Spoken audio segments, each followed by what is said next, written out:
Hildegarda de Bingen, uma luminária e visionária do século XII, foi reconhecida e elevada à categoria de doutora da Igreja pelo Papa Bento XVI em 2012.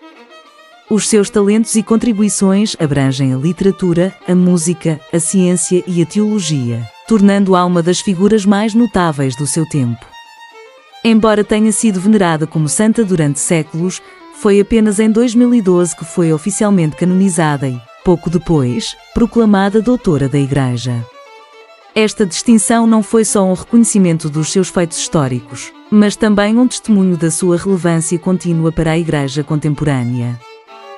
Na Carta Apostólica, Santa Hildegarda de Bingen, monja professa da Ordem de São Bento, em que é proclamada doutora da Igreja Universal, o Papa Bento XVI realçou o valor da sua vida e obra para a atualidade. Verdadeiramente, no horizonte da história, esta notável figura feminina destaca-se com clareza cristalina pela santidade de vida e originalidade de doutrina. De facto, como acontece com toda a experiência humana e teológica autêntica, a sua importância ultrapassa em larga medida os limites de uma época e de uma sociedade, apesar da distância cronológica e cultural. O seu pensamento revela-se de uma perene atualidade.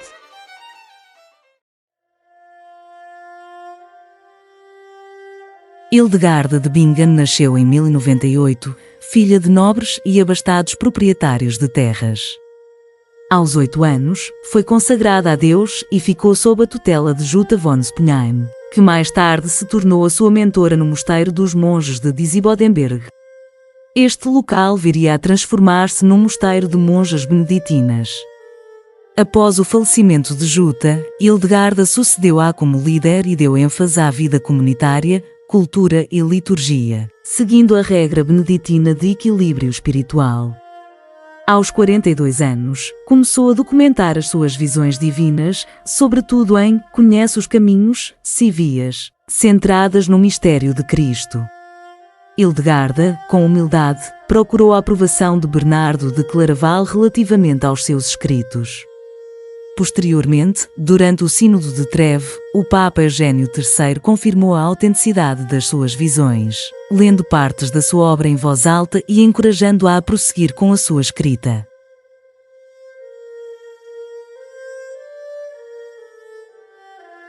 Hildegarda de Bingen manteve uma extensa troca de correspondência com personalidades destacadas da sua época, tanto do clero como da esfera política. Das mais de 400 cartas que se preservaram, Hildegarda expressa as suas visões sobre variadas situações e assuntos, refletindo sempre à luz da luz viva ou da sabedoria. As suas respostas oscilam entre ensinamentos, encorajamentos, advertências e até ameaças de castigos divinos. Esta correspondência abrangeu papas, imperadores, cardeais, bispos, monges e leigos, com especial destaque para as cartas trocadas com o Papa Eugênio III, com quem estabeleceu um vínculo especial após o Sínodo de Trèves.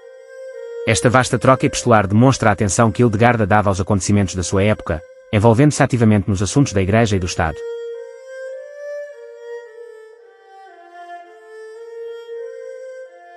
Determinada e proativa, Hildegarda sentiu-se orientada por uma visão a deixar Disibodenberg e estabelecer-se com as suas monjas em Rupertsberg, perto de Bingen.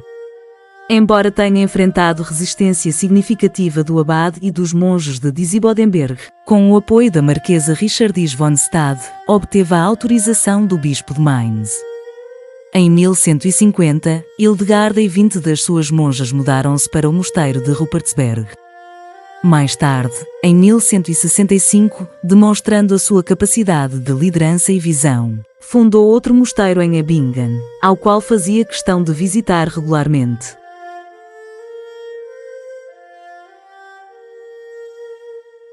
Entre 1151 e 1158, Hildegarda dedicou-se à ciência, estudando física e medicina. Na sua obra, Causas e Curas, investigou doenças e os seus tratamentos naturais. Via uma ligação entre o universo e o ser humano, acreditando que o pecado se manifesta através da doença e morte, enquanto Cristo proporciona cura e redenção. Para além das suas contribuições científicas, Hildegarda também se destacou em teologia, filosofia, música e poesia. Representava uma era de pensamento integrado, percebendo a unidade do cosmos. Demonstravam um profundo interesse pelo ser humano, vendo-o como uma fusão de corpo e alma. Para ela, o corpo não era um fardo, mas uma expressão da nossa humanidade e vulnerabilidade, protegendo-nos da arrogância.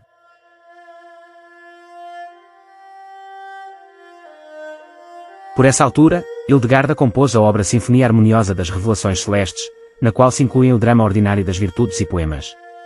Para prover às necessidades litúrgicas da vida no mosteiro beneditino de Ruppertsberg, compôs diversas peças eucológicas, antífonas, responsórios, hinos e sequências. As suas composições são poemas e melodias em louvor de Deus e da Virgem Maria, dos apóstolos, santos e anjos ao longo do ano litúrgico. Desde a última visão de Conhece os Caminhos, Sivias, o seu talento musical manifestou-se com exuberância e surgiu depois noutros escritos.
No sentir da sua alma mística, Hildegarda percebe os acordes das três pessoas divinas e canta-os. O ser humano é aquela criatura que, com a sua voz, como Adão antes da queda, pode responder à voz do Criador. Para ela, a alma humana é uma harmonia e uma sinfonia. Naturalmente, as suas composições musicais refletem o estilo da sua época, mas a sua criatividade enche-as de imagens que convocam todos os sentidos, a audição, olfato, visão, tato e paladar. Esta profusão de imagens, obtida pela utilização de um vocabulário sensorial nos seus cânticos, faz com que o latim simples, mesmo elementar desta monja, que se diz indota, ganhe uma grande liberdade de composição. Também aqui o seu desconhecimento da gramática é suplantado pela familiaridade com as Sagradas Escrituras e com os comentários dos padres da Igreja, e em particular com o imaginário do amor místico do Cântico dos Cânticos e da liturgia do Apocalipse.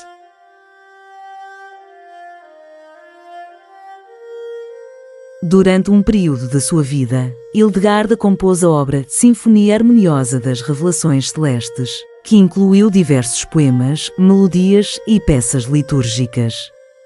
Dedica-se à criação de antífonas, responsórios, hinos e sequências para o ano litúrgico, expressando o seu louvor a Deus, à Virgem Maria, apóstolos, santos e anjos. A música era uma extensão da sua visão espiritual. Sentia as melodias das três pessoas divinas e acreditava que o ser humano poderia responder à voz do Criador através do canto. Hildegarda via a alma humana como uma harmonia, e as suas composições refletiam essa visão, carregadas de imagens sensoriais que envolviam todos os sentidos. Embora se denominasse indota, a sua linguagem simples, combinada com a sua profunda familiaridade com as Sagradas Escrituras e os comentários dos padres da Igreja, dava às suas composições uma rica profundidade, refletindo o amor místico do Cântico dos Cânticos e a liturgia do Apocalipse.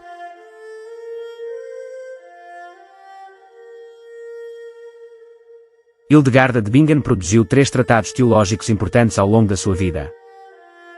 Conhece os caminhos. Esta obra é um apelo para que os indivíduos reconheçam e sigam os caminhos que conduzem a Deus. Está estruturada em 3 partes. A primeira aborda a luz viva, a origem do mal e as consequências do pecado original. A segunda discute a redenção, incluindo a encarnação do Filho de Deus e o papel da Igreja na salvação. E a terceira parte fala da trajetória desde Adão até ao juízo final, onde o mal é erradicado, prevalecendo apenas a alegria e o canto. O livro dos méritos da vida. Neste tratado, Hildegarda estabelece um diálogo dialético entre os vícios e as virtudes, ilustrando a batalha contínua entre o bem e o mal. O livro das obras divinas. Aqui, Hildegarda combina conceitos teológicos, conhecimentos científicos e reflexões sobre a psique humana e a estrutura do universo. Ela explora a atividade criadora de Deus como ponto central e une a fé e a razão na sua análise. Esta visão do mundo e do ser humano é iluminada pela luz do mistério de Cristo. Notavelmente, é nesta obra que Hildegarda ilustra o ser humano no centro de um círculo, um conceito que mais tarde seria reimaginado por Leonardo da Vinci no seu famoso desenho do Homem Vitruviano. Estas obras refletem a profunda espiritualidade de Hildegarda e a sua habilidade em entrelaçar teologia, ciência e reflexões sobre a natureza humana.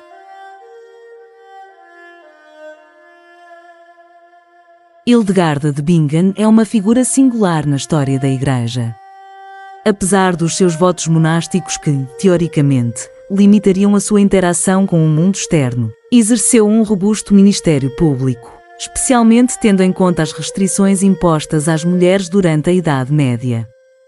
No entanto, Hildegarda emergiu como uma voz forte, tanto no contexto religioso como no secular.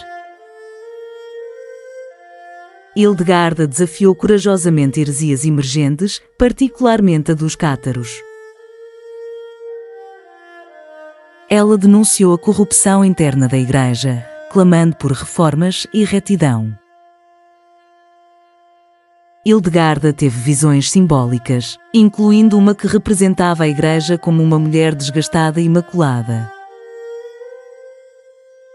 Entre 1158 e 1171, Hildegarda realizou 4 viagens missionárias pelo Reno, apesar das suas enfermidades.